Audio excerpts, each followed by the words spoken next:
If you're flying without a passport or real ID, you'll be fined starting in February. And American consumers are losing patience with high car prices. Jane King is at the New York Stock Exchange with those stories and more in today's Morning Business Report. Good morning. Shoppers are downsizing, buying used vehicles, taking on longer car loans, and holding out for deals. Analysts predicted a third straight annual increase in sales for automakers who had been hit hard by the pandemic and semiconductor shortages. But instead, they're facing pushback from buyers. Cars are sitting longer on dealer lots, and dealers are piling on discounts to make sales. Lower income borrowers are defaulting on car loans.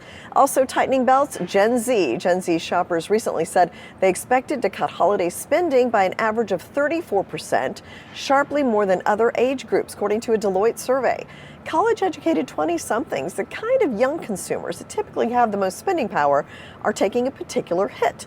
Housing and student loan costs are rising, as are those of restaurant meals and groceries. Well, stocks saw a shaky start to December. Japanese debt rattled the U.S. markets, and Bitcoin fell to the lowest since April. Well, we know more about the real ID requirements to fly. The Transportation Department says starting February 1st, air travelers without real ID will be charged $45.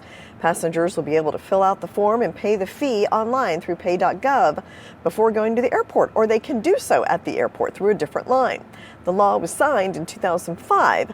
It requires travelers have real ID compliant licenses or a passport to get through security for a domestic flight.